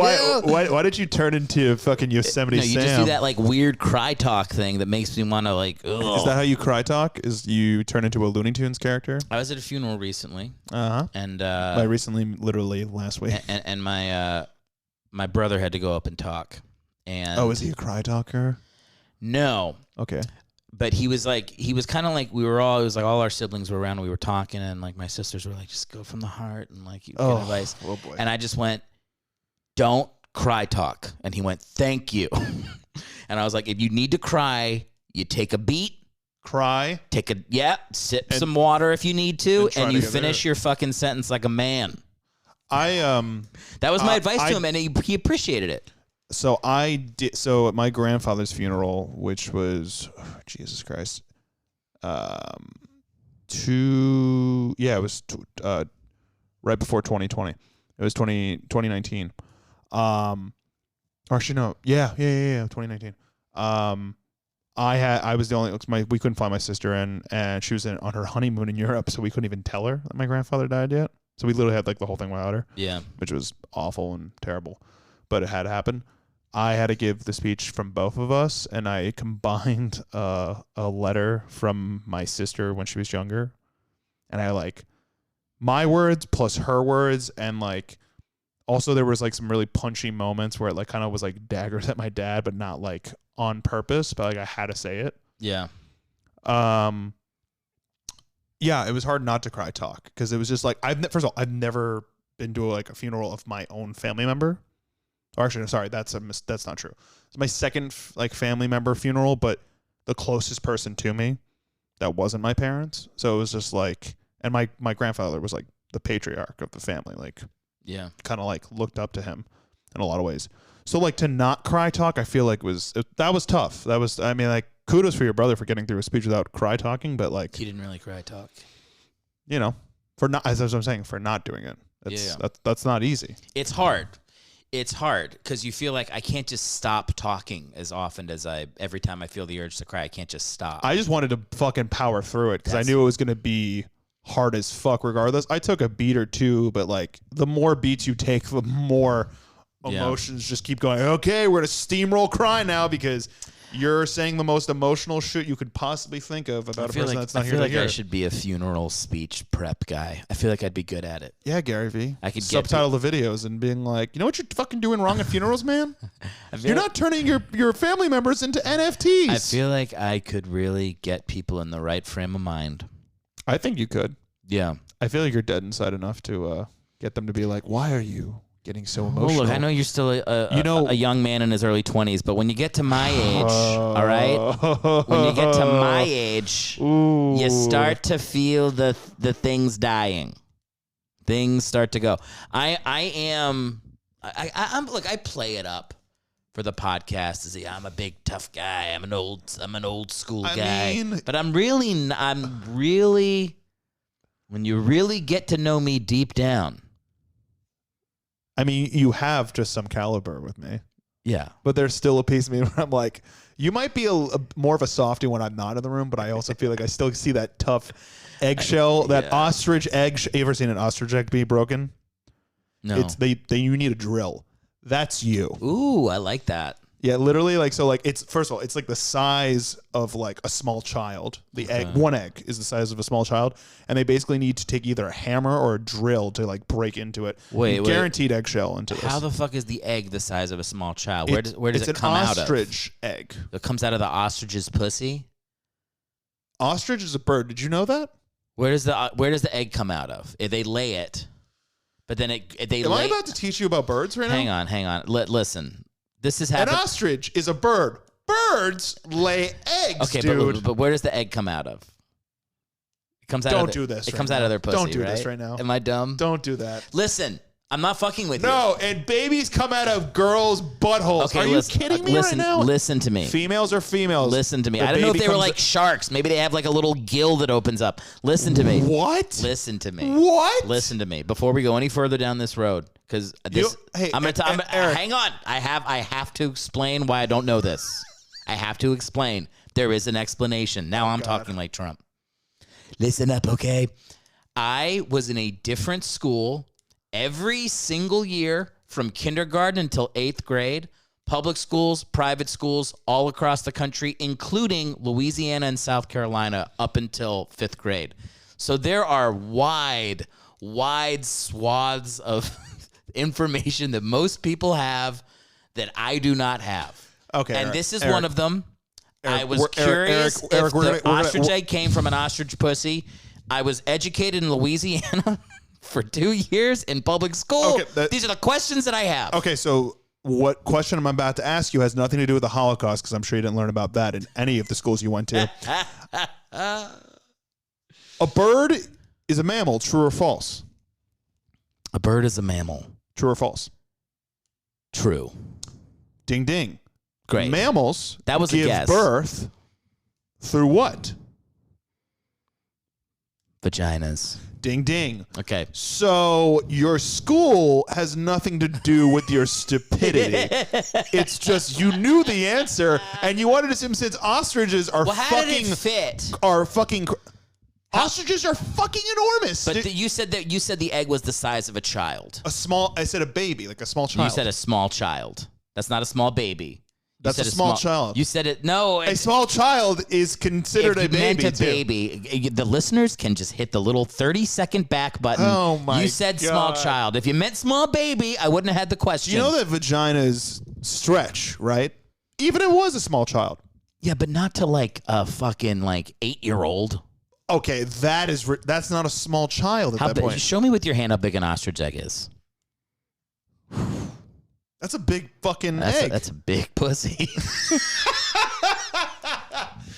We need video podcast, all right? I've never been more convinced. See, I'm going to only be talking about things that listeners be like, I wish I knew what he was doing with his hands. I'm only going to talk with my hands and like make things with my hands. And everyone's like, oh, damn it, I can't know what you're talking about. That's a tough birthing process for that ostrich. Now, back to you teaching people how to properly be at a funeral. I was going to ask you, is your first chapter being like chapter 1? Make sure when you cry for the first time, you're on a highway, and make sure then the opposite lane is a car full of children laughing at you. Because that way you'll never be able to talk cry. What I would say is everybody is sad. Everybody is sad.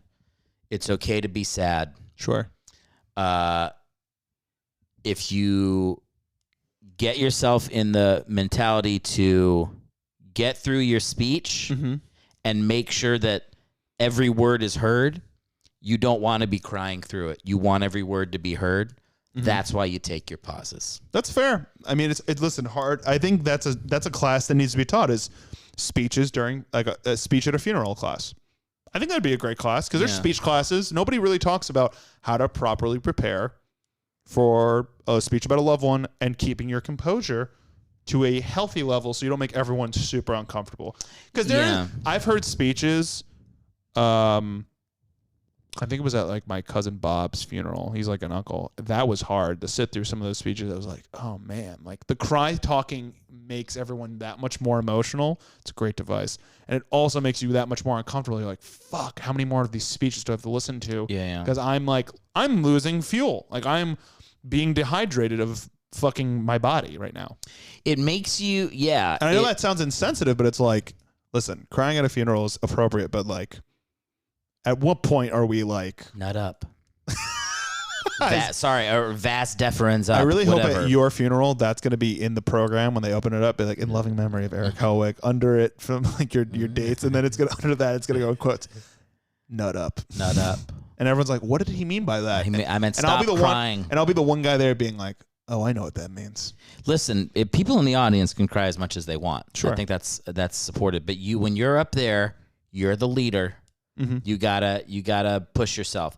The truth is it takes away from when somebody's crying that much or cry talking specifically, it takes away the focus from what you're saying. Absolutely. And you don't want that. I feel like this is the most like I'm turning 30 podcast I could have asked for. We're talking about crying at funerals, being like, are you closer to death? Because I feel like you are.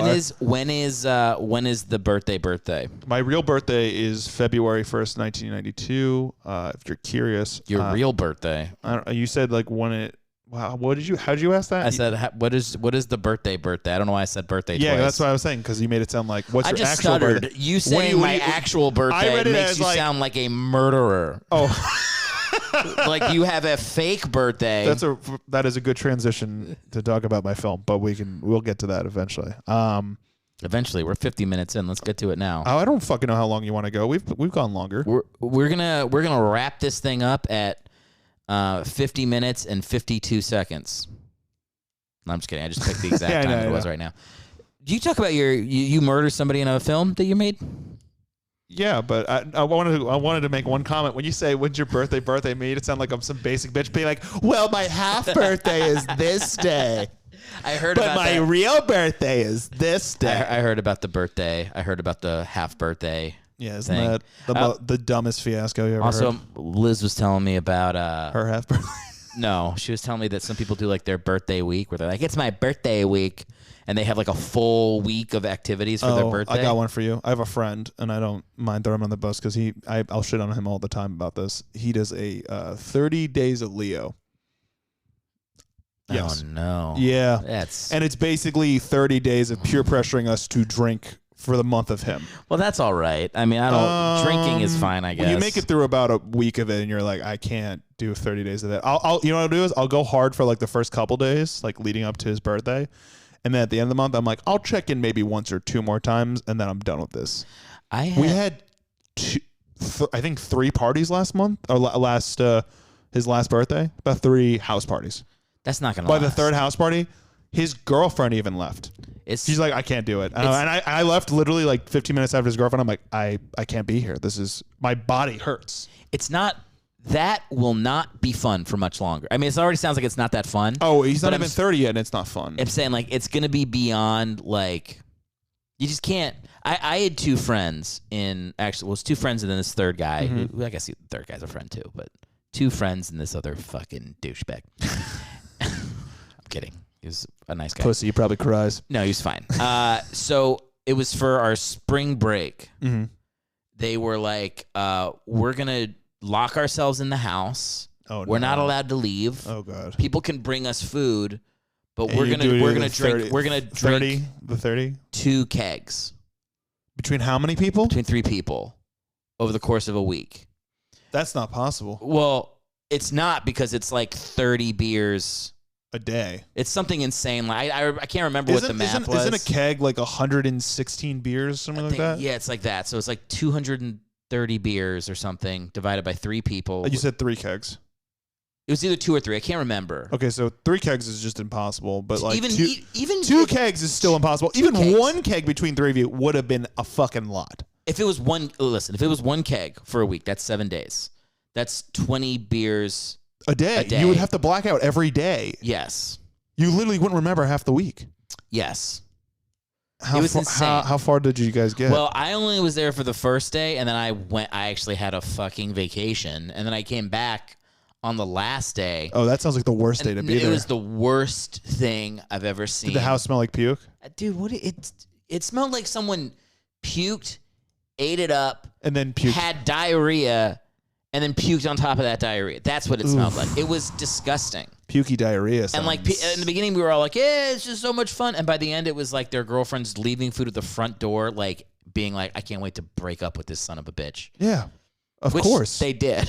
Of course they did. I don't know if it was immediate, but you know, I feel like this might have been just the icing at that point. But yeah, sure. Those of relationships course. did not last. Oh, shocking!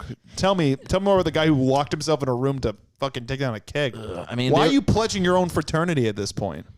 How old were they? I mean, this was college. They were probably like 20.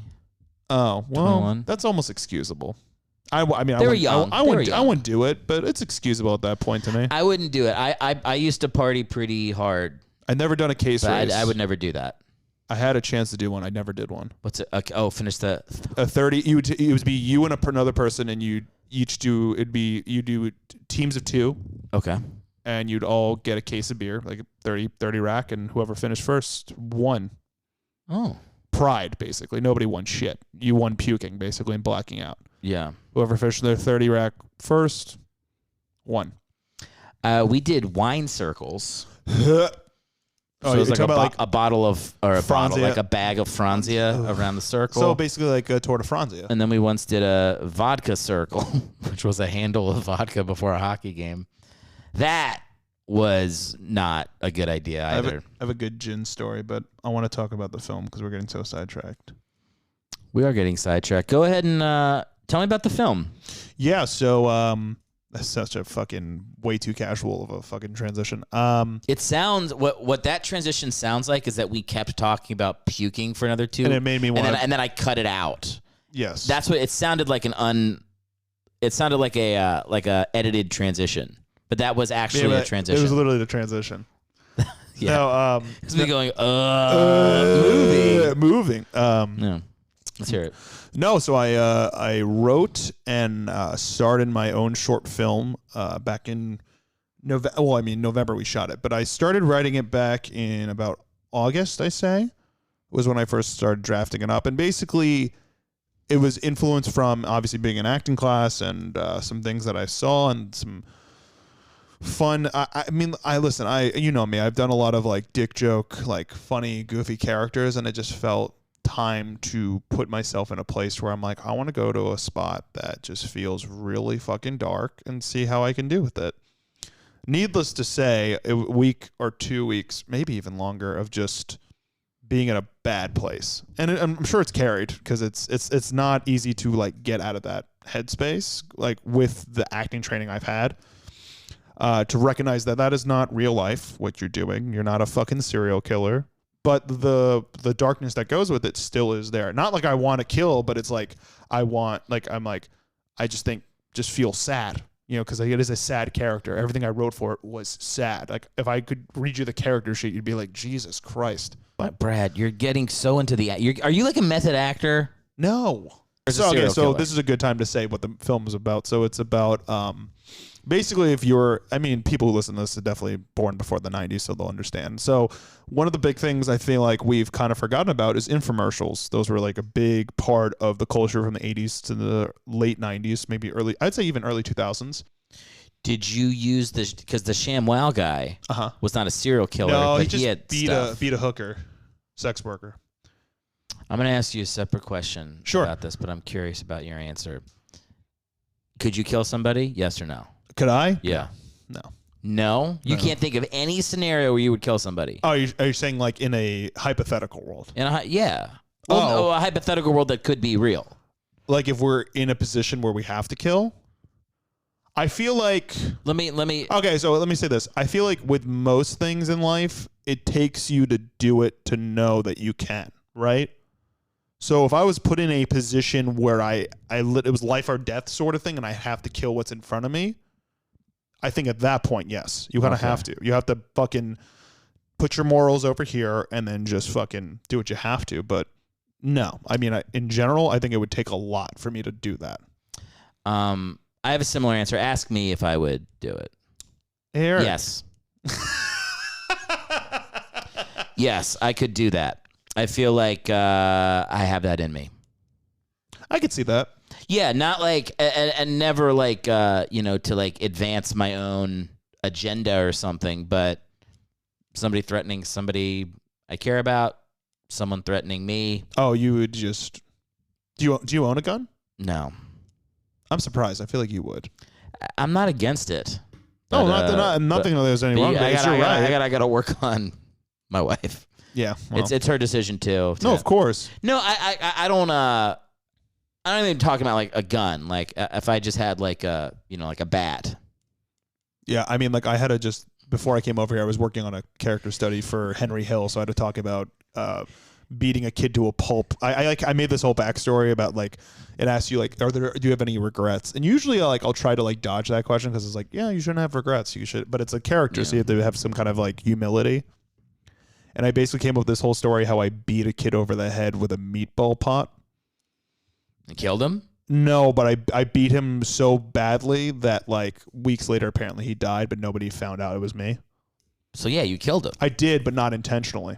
It was like because he kept bullying me because I was working the cab stand for all the mafia guys, and my character's Irish and not fully Italian, so the kid bullying me was also Irish and saying that, calling me like you G lover. I'm not going to say the slur, like the Italian slur. I don't know the one you're talking about. You know what guinea pig is? Is that the slur? No, take out the pig. That's it. That's a slur? Yeah, that is a slur for Italians, yeah. Oh, no. Yeah. I've been saying that a lot. Have you actually? Yeah, is that like a bad one? Yeah, that's like their... I mean, I wouldn't say it's like, that, but it's bad. I'm just enjoying backing you into this and corner. They say it in mom movies all the time. But Okay. I wrote it as like UGF lover, like know the gay slur, adding that onto there. And then basically one day I snapped.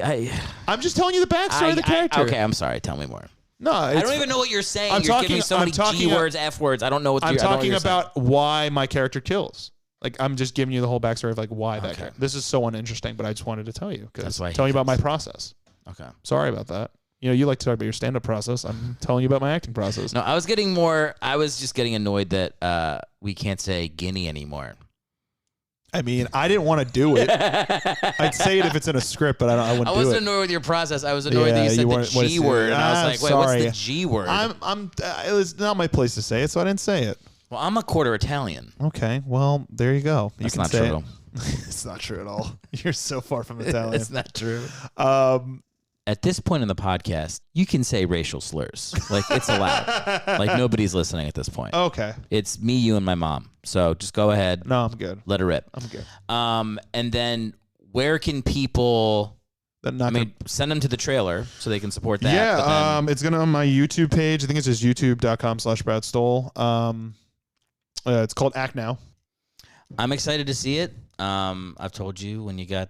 more cuts, send it my way. And obviously, like once it's finished, Yeah, I mean, in a like, way that people can see it. Yeah, I mean, like, my hope is, when it's finished and when we submit to festivals, when we find out which festivals we get into, I will let you know, and hopefully, you know, people like me enough to want to find out where that is, and if they want to find out, at Damn It Brad on Instagram. There it is. Are you still doing the TikToks?